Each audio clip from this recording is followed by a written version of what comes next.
Hi, welcome to our presentation. I'm Huia, this is Georgia, and this is Elsie. In this presentation, we will outline how our short film for assignment 1 reflects the principles of third cinema through the content of the film and through film form. From the list devised in class, our film adhered to 10 out of the 12 principles, as you can see here. Next slide, please. Thanks. Our main influence, La Hora de los Hornos, was a film that stood out to all of us, so we drew from it some aspects and applied them to our film. Most prominently, the chapter structure. Next slide. Our third cinema film focuses on the issue of climate change. Our group wanted to explore the effects climate change has had on our planet, its people, and animals. Georgia and Elsie found footage which I edited together to demonstrate our aim. We split the film into 3 sections to keep our message clear. One piece of music is used over the whole film, which provides the footage with an added sense of urgency. The first section reflects on the effects of climate change. Footage of climate change marches are complemented by devastating images of the Australian fires with a focus on animals. Intertitles are used in this section to blame the infernos on global warming and inaction. The second section of the film takes viewers into present times where the world is under lockdown because of the COVID-19 pandemic. Our footage here includes animals venturing where they usually wouldn't, marine animals swimming in clearer waters and more fresh air. The pandemic lockdown is displayed as an example of how life can rejoice when humans cut down on transport, production, consumption, and waste. In this section, intertitles introduce quotes from people like James Shaw or the World Economic Forum. The final section of the film leaves the audience with the question, what might the future hold? Will humans go back to old damaging ways and continue to destroy Earth, or will they use this opportunity to opt for sustainable ways of being and make changes for the better? We ask this question directly to the audience to remind them it is their responsibility to make change too. Thank you. Cool. So in terms of the principles, I split them into 2 groups. So first of all, I'll be talking about how our film has the content of the film is third cinema, and then Georgia will talk about how the film's form is third cinema. So first of all, Huia has covered the political objective of our film and a little bit about the form, and we hope that through showing this film that it generates a creative energy which through cinema aspires to modify the reality upon which it is projected, which is from nationalists, realists, critical and popular cinema. Next slide. So I've combined these 3 principles into one. So basically, I felt the first one summed it up. It's being made by the collective, about the collective, for the collective. So we're all Gen Z students, and we're talking directly about issues that affect our generation.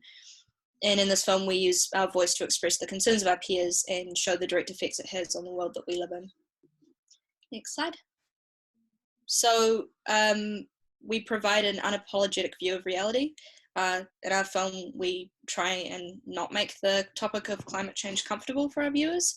We choose images of burnt animals in Australia, for example, because this is the reality of what's happened and what's occurring. And through confronting people, we hope that it mobilizes change, or at least starts a conversation about the severity of the situation. And we also made sure that we gathered a range of footage from multiple articles, and that the information that we presented had been fact-checked. So we're presenting the reality of the situation, but with a specific motivation, which is to inform and mobilize.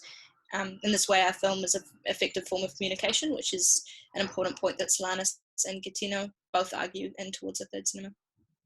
Next slide. So not document results, but documents progress. So we chose a topic that's still in motion and it still requires action to be taken, which is an important aspect of third cinema. So the topic is not just political, but it's working towards a goal this fact is articulated in Cinema as Political Fact by Gattino. And the same is articulated by Gattino and Solanas in Towards a Third Cinema. Again, they argue that if the audience that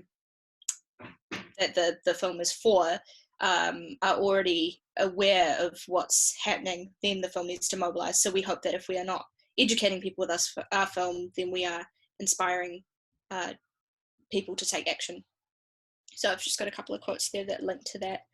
The idea that it's not just a hypothesis, that it is a hypothesis and not a thesis. It's not a summary of what we think has already happened.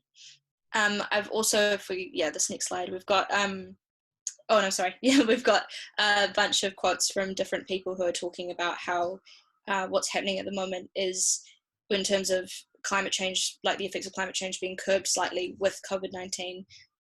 It's still something that it hasn't been resolved. We still need to now put in structural change in order to continue curbing the effects of climate change.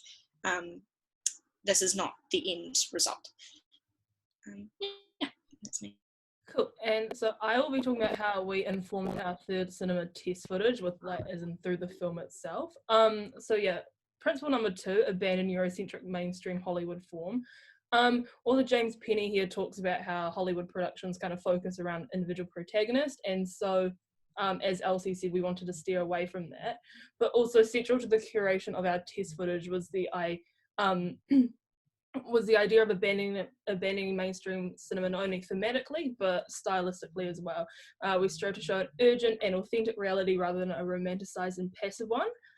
Stylistically speaking, we aim to liberate our film from the confines of first cinema through archival footage, amateur footage, home video, and newsreels. This type of footage is rarely seen in Hollywood cinema, especially in the context of which the footage was used.